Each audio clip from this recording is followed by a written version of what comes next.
Magandang gabi po sa ating lahat. Unang-una na po ay gusto ko pong magpasalamat sa inyong lahat.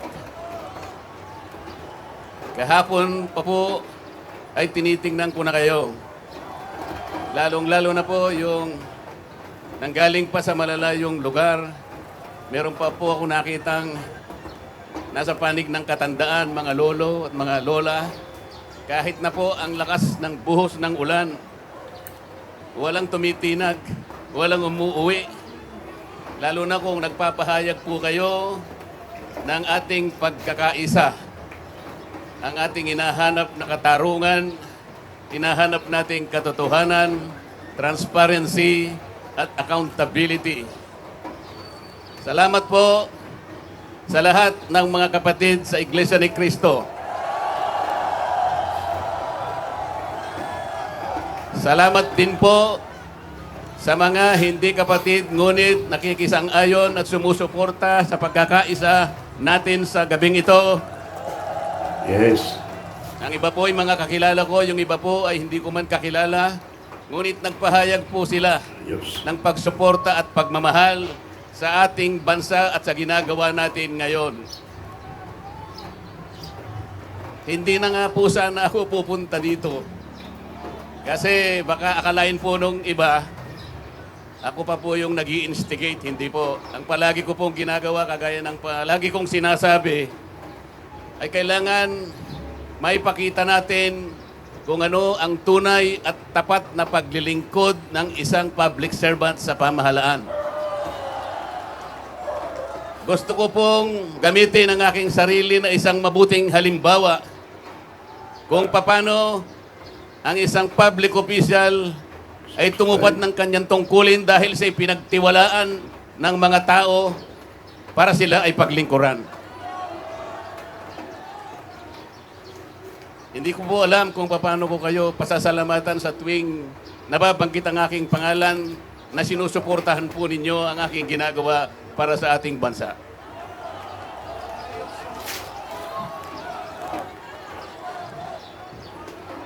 Pangalawang araw na po ito, ngunit hindi ko nakikita sa mukha ninyo ang kapaguran. Hindi ko po alam kung paano ako magpapasalamat sa inyo. Kung magagawa ko lang, napuntahan ko kayong isa-isa para yakapin ko kayo. Gagawin ko po. Ayos. Naisip ko nga, magdadala na lang ako ng hopya.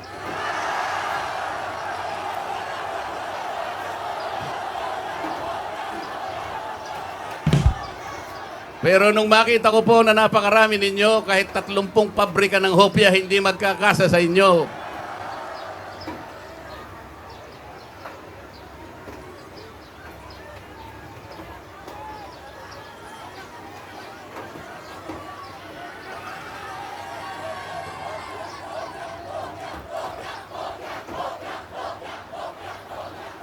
Bakit nilulunod ang pag-iimbestiga sa flood control scam? Bakit si Marcoleta ang ikukulong, kayo ang mandarambong?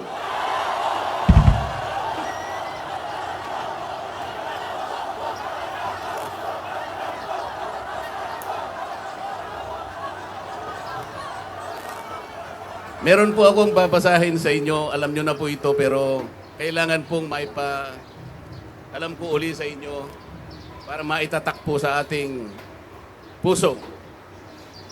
Ang babasahin ko po sa inyo ay yung pambungad o yung preambulo ng ating saligang batas.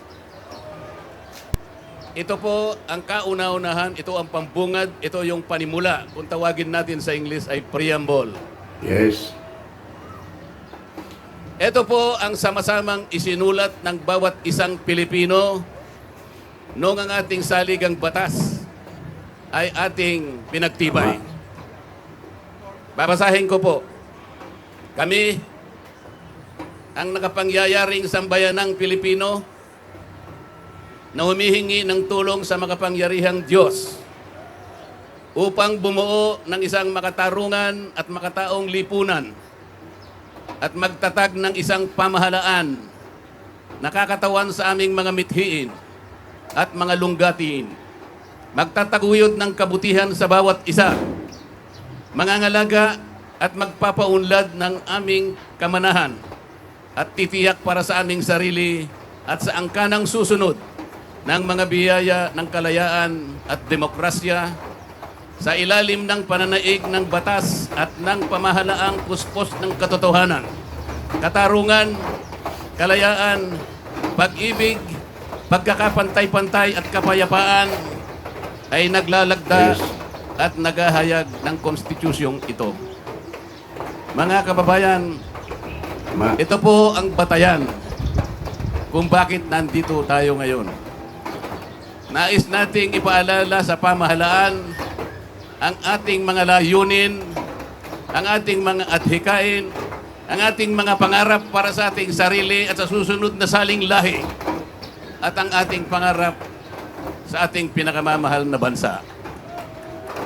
Ito po ang aking paninindigan at alam ko ito ang ating pinagkaisang paninindigan ngayong gabi.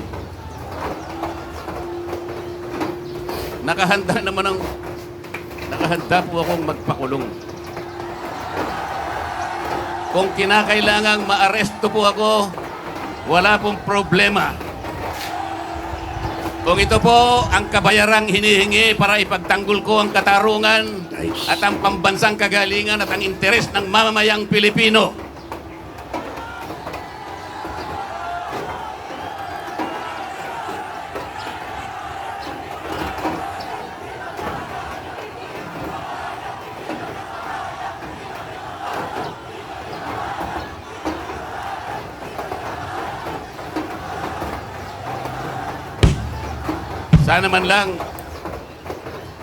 Sana man lang may ninakaw ako.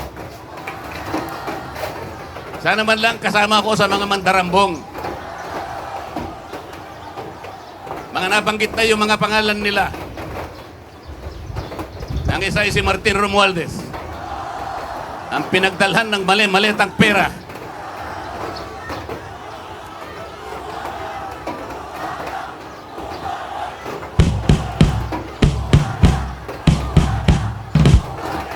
Ako po ang ibinibintang nila sa akin ay salaping pantulong para sa kampanya para ako'y manalong isang senador. Yes. Mga kaibigan po na pribado at sarili nilang pera ang kanilang itinulong sa akin, baka sakaling manalo nga po ako at nanalo nga po. Hindi ko na po ipaliliwanag ang technicality kung paano nila inimbento ang isang gawa-gawang asunto laban sa akin. Tingnan po ninyo kung sino pa yung nagtatanggol at tumutulong para sa ganon, matukoy natin kung sino ang may kagagawan ng pinakamalawak, pinakagarapal na pandarambong sa kabambayan. Siya pa ang inaasunto at siya pa ang pinagbabalakang arestuhin. Hindi ba katungkulan ng ombudsman ang sila ang humanap, umusig, at parusahan ang lahat ng may kagagawan nito? Bakit ang ombudsman ang nagagalit sa akin? Hindi ba dapat tulungan pa nila ako? Sapagkat iisa ang layunin namin. Ginawa po nilang politika ang lahat ng ito. Ang mga asunto po na sinampa laban sa akin ay nagsasaysay ng kwarta, pero hindi nagbabanggit ng korupsyon. Nagsasaysay ng halaga, ngunit hindi binabanggit ng ill-gotten wealth. Ipinipilit na iugnay ang public office, ngunit walang binabanggit na abuse of public office. Naglulubid ng mga chismis, Yes. ngunit walang ebidensya. Naglulubid ng naratibong pampolitika, ngunit walang binabanggit na elemento o sangkap sa mga krimen na kanilang gawa-gawa. Yun po ang nakapagbibigay po ng malaking kalapastanganan sa ilalim po ng mga batas na umiiral sa ating bansa. Hindi ba sinabi natin, bawal ang bend the law?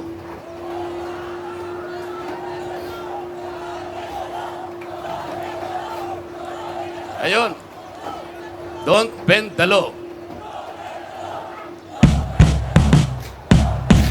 Paano naman kasi? Isa naman kasama ko doon sa bulwagan sa Senado, bigla na lang nagsalita.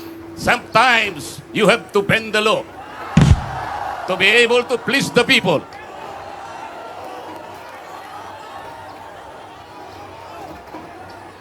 Sumagot naman yung kausap. Tinanong kasi siya kung tama yung sinasabi. Ang sabi niya, yes sir. Mga kababayan, uulitin ko po ang aking pagsaludo sa inyo, ang aking paggalang, ang aking pagpapasalamat sa ipinakita ninyong pagsuporta at pagmamahal sa akin at sa mga bagay na ipinaglalaban nating lahat. Ang katarungan, ang katotohanan, ang pananagutan at ang katarungan. Huwag po tayong maghiwa-hiwalay. Ang sabi nga natin, we are one. We are one. We are one. Yes. Maraming salamat po sa inyong lahat.